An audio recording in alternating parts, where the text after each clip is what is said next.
महिलाओं का झगड़ा यही तो है। जिठानी गरीब घर की, देवरानी अमीर की, दिन भर शान दिखाती है। मेरे पीहर में ऐसा, मेरे पीहर में वैसा, वहां इतने नौकर लगे, इतने चाकर लगे, वहां से 1 लाख की साड़ी आई। क्या होगा इससे? वो 1 लाख की साड़ी देवरानी जिठानी में भेद की रेखा खींच देगी। ध्यान रखना। नहीं, पीहर छोड़ दिया तो छोड़ दिया। जो बेटी ससुराल में पीहर की बड़ाई करती है, वो ससुराल का प्यार कभी नहीं पा सकती है। ध्यान रखना। होना तो ये चाहिए कि जैसा परिवार और जैसा ससुराल मिला है, वही हमारे जीवन की उपलब्धि हुआ करती है। अब उस परिवार को, उस ससुराल को कैसे स्वर्ग में बदलना है, इसका नाम साधना हुआ करता है। ध्यान रखिए। मानने क्या करोगे वहां की बड़ाई कर करके? इतनी पैसे वालों की लड़की हो, 2 साल भी रह जाओगी ना तो सब पता पड़ जाएगा। कोई भी, सभी बहुएं भाभियां ताने मारने लगेंगी तुम्हें। ध्यान रखिए, जो तकदीर में है वही होता है। उत्तम मार्दव विनय प्रकाश है, उत्तम मार्दव धर्म। बड़े विनम्र रहिए। आज तुम्हारे पास सब कुछ है, पुण्य का उदय है, कल कुछ ना रहेगा। पाप ने जिस दिन पुण्य ने करवट बदली, उस दिन लाखपति को खाकपति होने में ज्यादा देर नहीं लगती। महलों को बेचकर सड़कों में आने में ज्यादा देर नहीं लगा करती है। किस पर अकड़ता है यार? थोड़ा सा रुपया क्या दे दिया, नाम लिख दो हमारा। एक जगह पंखा दान किया, कितने का आएगा पंखा? 400-500 रुपए का। इनके पिता के पिता, उनके पौत्र, उनके प्रपौत्र, उनकी स्मृति में यह मंदिर को पंखा दिया गया। धत तेरे की 3 पंखुड़ी का पंखा और 10 पीढ़ी के नाम। धत तुम्हारा दान 300 रुपट्टी में मंदिर खरीद लिया तुमने अपना। ध्यान रखिए, नाम लिखवाते हो, नाम होना चाहिए। मेरा नाम नहीं आया, पैसा कैंसिल, बोली कैंसिल। एक बार मैंने देखा, मैं एक तीर्थ की यात्रा कर रहा था, सीढ़ियों पे नाम लिखे, 100-100 रुपये दिए। फलाने चंद ने इस सीढ़ी का नाम, इस सीढ़ी पर इसका, सबका सीढ़ियों पे नाम है, बाहरी सीढ़ी पे नाम। और अक्सर देखना, जो भी दान देता है ना, उनका काले पत्थरों पे नाम लिखा जाता है। या काले पे लिखा जाएगा, या सफेद मार्बल पर लिखोगे तो काले रंग से लिखा जाएगा। सीढ़ियों पर लिखोगे, तलवे चाटते रहो सबकी जिंदगी भर। दत्त तेरे की 100 रुपए में जूते चाट रहे हैं पड़े पड़े अपनी जिंदगी के। ये कोई दान है क्या जीवन का? ये तो अहम है। अरे दान तो वो होता है कि इस हाथ से दिया जाए और इस हाथ को पता ना चले। ध्यान रखना, वही तो होता है दान जीवन। मान्यवर, ज्यादा नाम वाम के चक्कर में मत पड़िए। नाम लिखाना है, नाम लेना है, तो तुम्हारे नाम में इतनी पवित्रता नहीं है। तुम्हारा नाम तो ऐसे ही है कि सीढ़ियों पर ही लटकाया जाए। यदि तुम्हें अपना नाम करना है, जिनेंद्र का नाम लीजिए, तुम्हारा नाम अपने आप दुनिया में होना प्रारंभ हो जाएगा। मान्यवर, समय हो गया।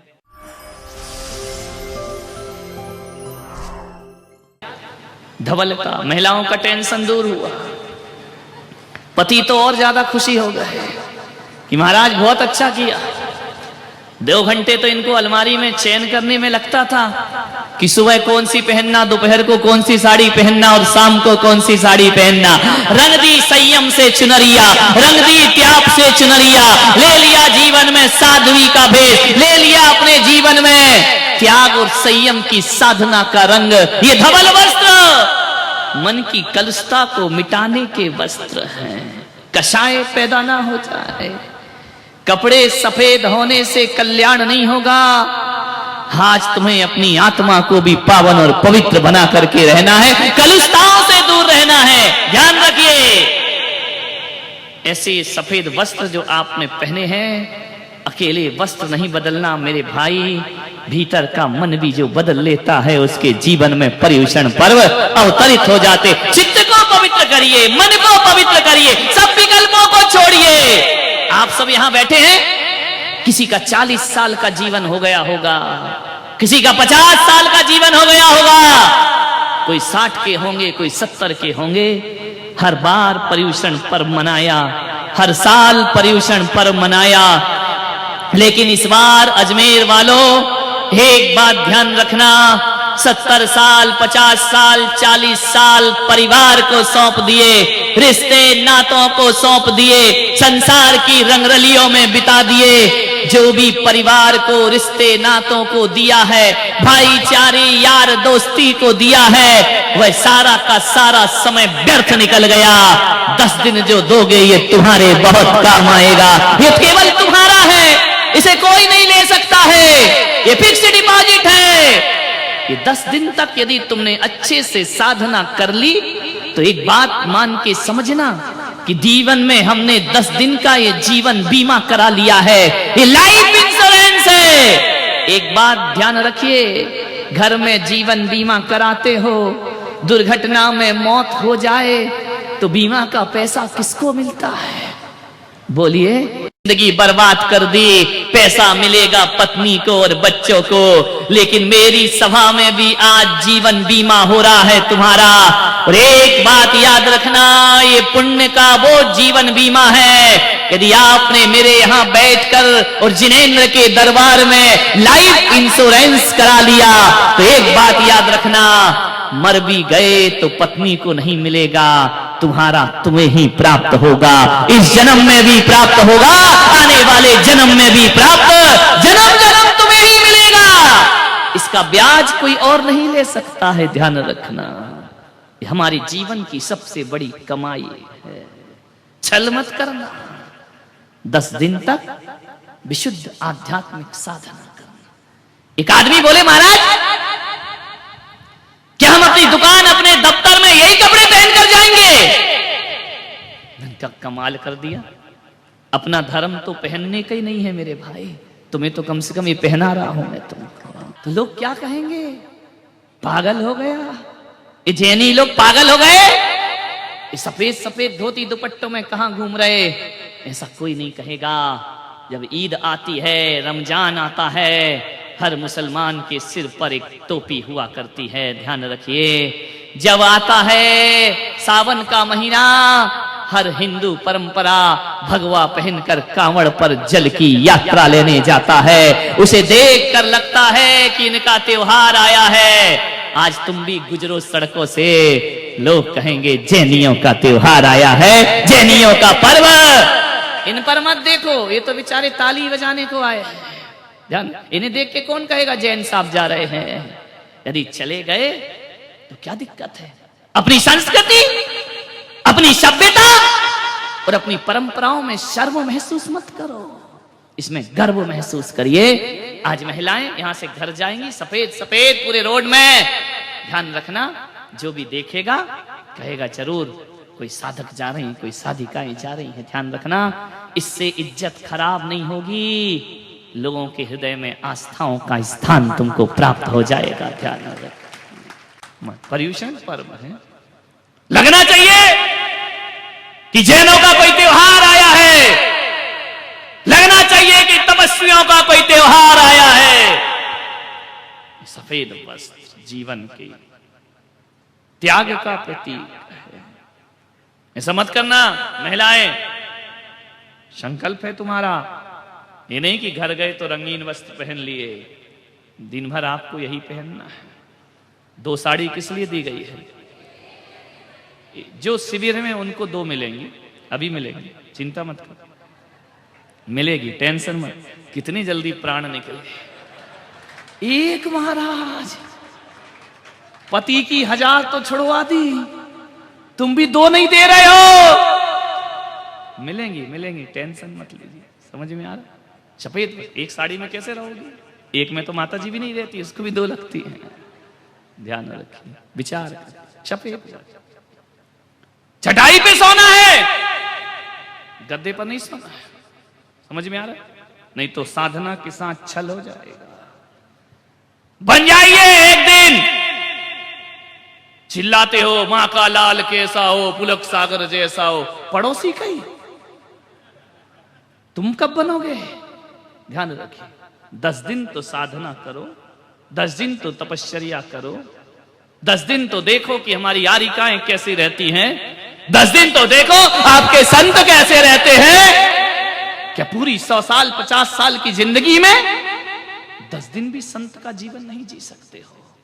10 दिन इतना मुश्किल है, फिर जो जीवन भर साधु बने हैं उनकी निंदा करना आसान है, लेकिन संत का जीवन जीना बहुत कठिन काम हुआ करता है। अरे मुनि बनना कोई खेल नहीं है, बच्चों का तेल निकल जाता है। अच्छों का ध्यान रखिए। एक दिन नहीं होती साधना, 10 दिन सन्यास नहीं होता। जीवन भर सन्यास लेकर कैसे जीते हैं संत लोग। बड़ा सुकून मिलेगा, बड़ा आनंद मिलेगा। हर बार तो पर्यूषणों में मंदिरों में पूजा की, पूजा तो आज भी है। यहां बैठकर शास्त्रों में कहा है कि जो सामूहिक बैठ करके पूजा करते हैं उनको सामूहिक पुण्य की प्राप्ति हुआ करती है।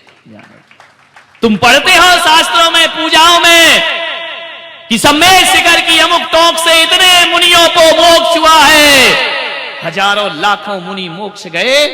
एक बात ध्यान रखना, यदि पवित्र भाव से भगवान की पूजा अर्चना देव शास्त्र गुरु की आपने कर ली तो मैं विश्वास दिलाता हूं कि जब भी पुण्य मिलेगा तो तुमको सामूहिक पुण्य का फल प्राप्त होगा। हो सकता है इस जन्म में नहीं, अगले जन्म में, अगले नहीं, कभी ना कभी यदि आप सबने सातिशय पुण्य का बंद कर लिया तो जहां से हम लोग मोक्ष जाएं वहीं से तुम लोग भी साथ साथ निर्वाण को प्राप्त। सामूहिक पुण्य है, ये छोटा मोटा नहीं है। मंदिर में बैठ के पूजा करना अलग चीज है, तो समूह रूप में पूजा करना अलग चीज हुआ करती है। तुम देखते नहीं, एक बस जाती है, बस में कहां कहां के यात्री बैठते हैं।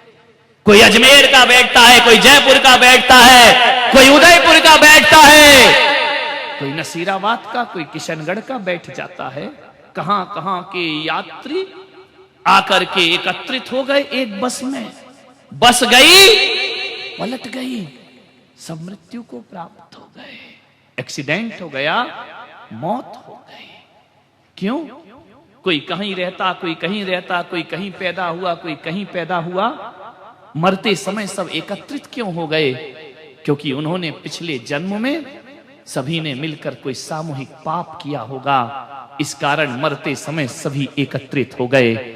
और हम यहां बैठकर सामूहिक पुण्य कर रहे हैं। जब भी पुण्य का फल प्राप्त होगा सब एकत्रित हो जाएंगे, एक साथ आकर के वहां पर बैठ जाएंगे। ध्यान रखिए, ये कर्म है, छोड़ते नहीं है किसी को। ईमानदारी से, जितनी ईमानदारी होगी उतने नंबर आपको मिलेंगे। नंबर से मतलब आपके अकाउंट में आपके बैलेंस जमा होगा। ध्यान रखिए, बेईमानी होगी, पुलक सागर का कोई हानि नहीं है, तुम्हारी अपनी हानि है। ध्यान, दिन भर पानी नहीं पीना है, सुबह भोजन मिलेगा, शाम को एक आसन करो तो फिर एक आसन करो। ये क्या है ढोंग कि एक आसन भी कर लिया और शाम को भी खा लिया, तो काहे का एक आसन? वो तो 2 आसन हो गया। हमने कहा ऊनोदर, तुमने कर लिया दूनोदर, डबल लेकर के आ गए। इच्छाओं को जीतिए, घबराइए नहीं। हमने कहा दिन भर पानी नहीं पीना, कई महिलाओं की आंखें फट गई हैं। पहले से क्यों संकल्प करते हो कि पिएंगे? प्राण संकट में आ जाएं, कष्ट हो जाए, जब कुछ रास्ता ना दिखे तब वो मार्ग पकड़िए। ध्यान रखना, 2 तरह के लोग होते हैं धरती पर, 2 तरह के लोग होते हैं, 2 तरह के रास्ते होते हैं। एक अच्छा रास्ता होता है और एक बुरा रास्ता होता है। अच्छा रास्ता शुरू में कठिन लगता है लेकिन उसका परिणाम बहुत अच्छा आता है, और बुरा रास्ता चलते समय तो अच्छा लगता है लेकिन परिणाम बड़े घातक सिद्ध हुआ करते हैं। बुरे रास्तों से आज तक किसी को अच्छा परिणाम नहीं मिला है, चाहे लादेन हो, चाहे सद्दाम हो, चाहे रावण हो, चाहे कंस हो। ये जब जीते थे तो रास्ता बुराई का इन्हें बहुत अच्छा लगता था, लेकिन रिजल्ट आपने देखा है क्या आया इनके जीवन में। गलत का रिजल्ट कभी अच्छा नहीं आ सकता है, अच्छे का रिजल्ट कभी गलत नहीं आ सकता। ध्यान रखना, पश्चाताप होना चाहिए, गिलानी होना चाहिए, घृणा हो जाना चाहिए हमें अपने जीवन से। दो रास्ते, एक सरलता का रास्ता और एक कठिनाइयों का रास्ता। और जब जब मेरा मन कठिनाई के रास्ते को छोड़कर सरलता का रास्ता पकड़ता है, तब तब भीतर से ग्लानि होती है कि मैंने सरलता का रास्ता क्यों स्वीकार। जीवन तो कठोर साधना है, साधना करिए अपने जीवन में, शक्ति को जागृत करिए। आप कहेंगे हमारी शक्ति नहीं है, जगाओ शक्ति को, जगाओगे तब जागृत होगी। पहले से हार मानकर बैठ जाओगे, कुछ भी जीवन में हासिल नहीं हो पाएगा। प्यास लगी है, रोको, निर्जरा होगी, कर्म का क्षय होगा। और जब प्यास लगे तो एक काम करना, सारे शिविरार्थी किसी और को नहीं, पुलक सागर को याद कर लेना। तुम तो एक टाइम भोजन करके केवल बैठे हो, मैं तो एक टाइम भोजन करके अब 3-3, 4-4 टाइम बोलूंगा, कंठ भी सूखता होगा। मैं तुम्हारे जैसे मिमियाते हुए तो बोलता नहीं हूं, शेर जैसा दहाड़ता हूं, ध्यान रखिए। लेकिन ध्यान रखना, प्यास लगे अपने संतों को याद करो, भूख लगे संतों को याद करो। बाहर निकलने में शर्म लगे सफेद कपड़ों में, तो मुझे याद करना। तुम्हारे पास तो धोती है, मेरे पास तो लंगोटी भी नहीं है मेरे भाई, ध्यान रखना। कैसे जीवन की साधना, किस जिनेंद्र को पूजते हैं? अपरिग्रह में जीने वाले भगवान। ध्यान, साधना करो, तुम्हारा भला होगा, तुम्हारा पुण्य जगेगा। आत्मशक्ति को पहचानो, अनंत शक्तियां तुम्हारी आत्मा के भीतर मौजूद है। जो तपस्या करेगा उसकी शक्ति जागृत हो जाएगी। अधिक से अधिक मौन रहने का प्रयास करो।